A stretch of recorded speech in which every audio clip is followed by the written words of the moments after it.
unlock the book of Job's profound insights into God's rule over the world. We begin in a moment of silence. A man standing alone in a barren desert under a vast, unyielding sky. The ground beneath his feet is cracked, parched by unrelenting heat. In his hands, he holds a weathered Bible, open to the book of Job. His voice, steady but heavy with sorrow, breaks the stillness. Why does God allow suffering? You've asked this question, haven't you? In quiet moments of despair, or when witnessing the world's unending troubles, it slips from the recesses of your heart. I have asked it too, and Job asked it long before us all. What follows is not just Job's story, it is our story. It is about understanding our place in a world governed by a power greater than we can comprehend. We must enter Job's world together to unlock its truths. His wealth was unparalleled, his family a source of joy, and his reputation untarnished.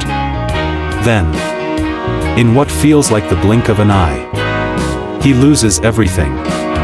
His children, his possessions, and even his health are taken from him, left sitting on a heap of ashes. Job is a figure of utter desolation. How could such suffering befall a righteous man? Why would God permit this? Pause here for a moment. Ask yourself, when has life felt as though it crumbled beneath you? Despite your faithfulness or effort, did you cry out, "Where is God in this?" In the opening chapters, we witness a heavenly dialogue between God and Satan. Satan challenges Job's integrity, suggesting that Job's faithfulness is transactional, rooted only in his prosperity. God, confident in Job's character, permits Satan to test him. This raises a terrifying yet profound question. Could suffering be a stage upon which true faith is revealed? Job's friends arrive, intending to comfort him, but their words quickly turn to accusation. They argue that Job's suffering must stem from hidden sins. Their logic reflects an age-old belief: if you are good, God rewards you; if you suffer, you must be guilty. Their words sting Job deeply, for he knows he has lived uprightly. How often do we, like Job's friends, try to reduce God's rule to a simple equation of cause and effect? It is easier, isn't it? But life defies such simplicity. Can you recall a time when you felt judged in your suffering? Or worse, when you judged another, thinking their pain was somehow deserved? Job, in his anguish, does not turn away from God. Instead, he directs his cries to him, pouring out his confusion and sorrow. He demands answers. He questions God's justice. This boldness may surprise us, but it is a lesson in itself. True faith includes the courage to wrestle with God, to bring him our raw, unfiltered hearts. And then, the climax begins.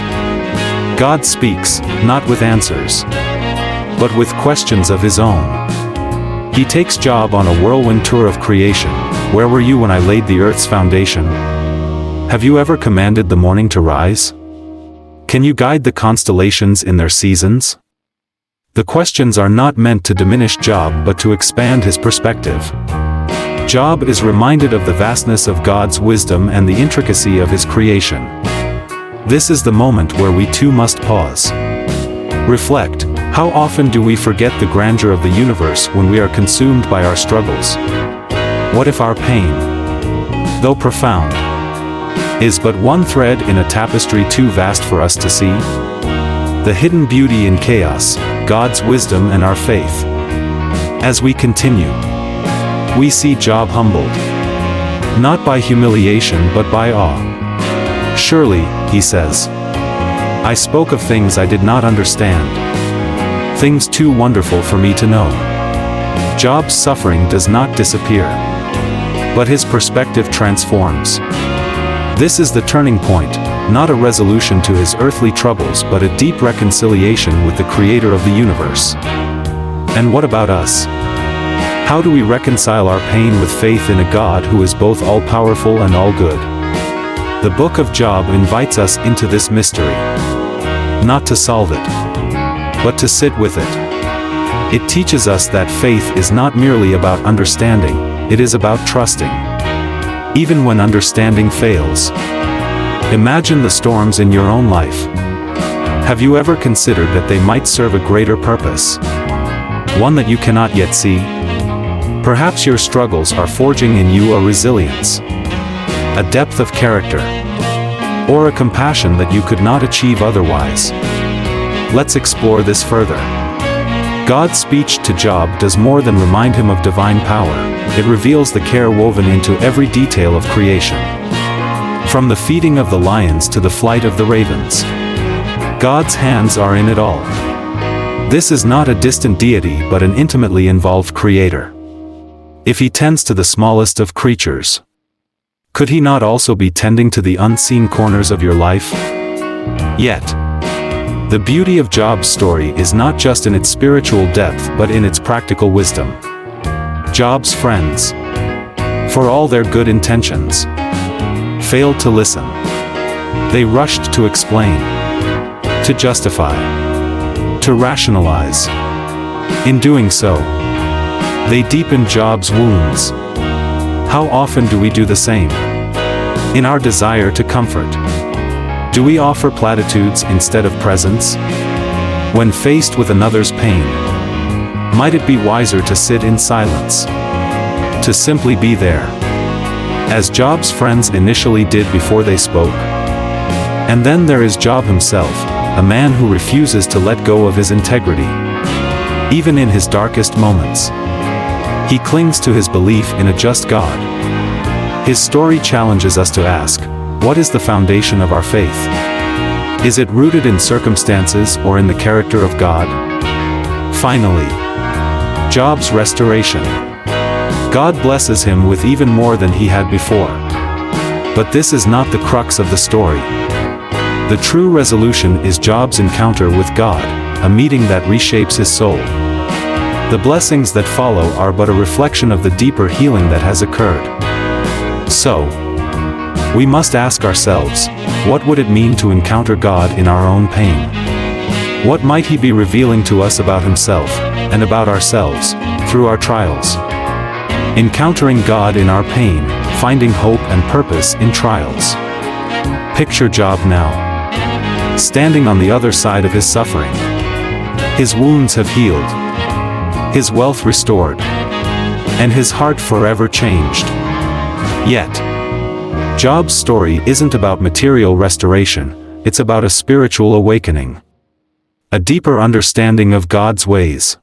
And it's here that we find ourselves called to reflect on our own lives. How do we encounter God in our pain? And what does it mean for us to be restored, even if our circumstances remain unchanged? When we suffer, it feels like the world closes in on us. Pain narrows our vision, shrinking our reality to the confines of our struggle.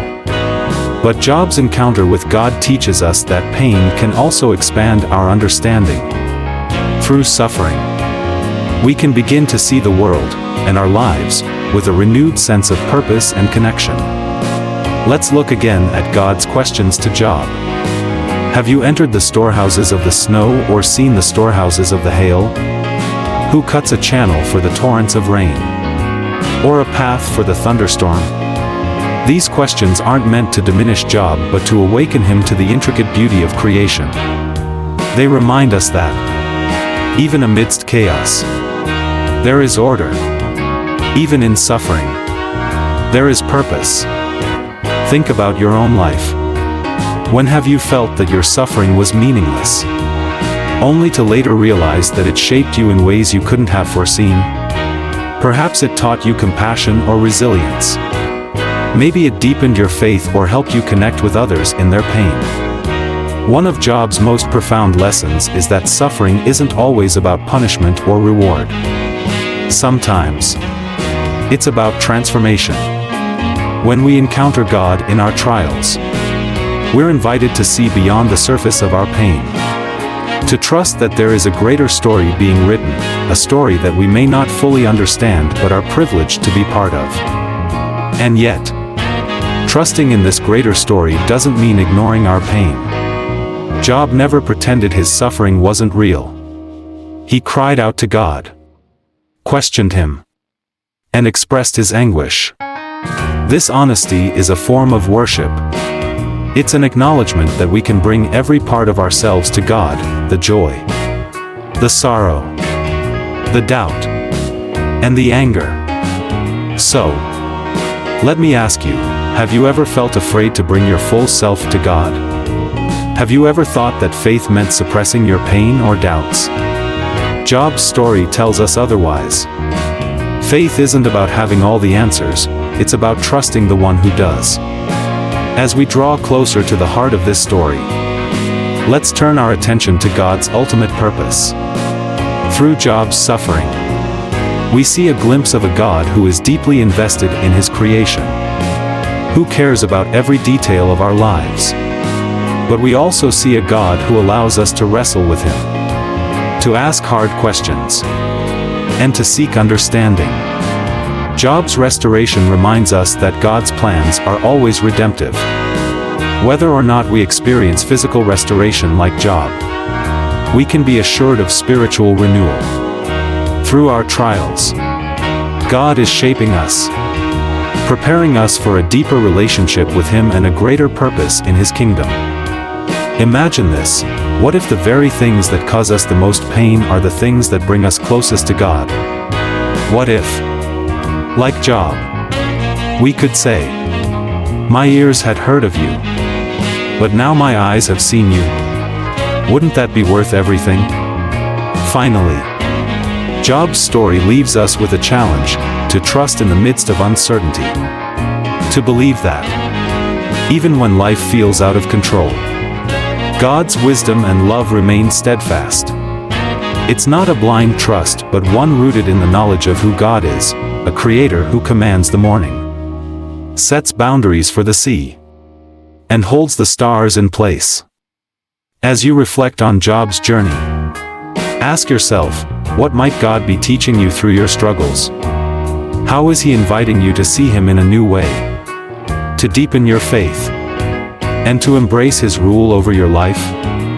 When we unlock the profound insights of the book of Job, we discover a God who is not distant or detached but deeply present in our pain. We learn that suffering, while painful, can be transformative. And we are reminded that, in the end, our greatest hope is not in earthly restoration but in the God who walks with us through every storm. Closing challenge. Take a moment now to sit in silence. Reflect on your own story and how it fits into God's greater narrative. What questions will you bring to him today? What pain will you entrust to his care?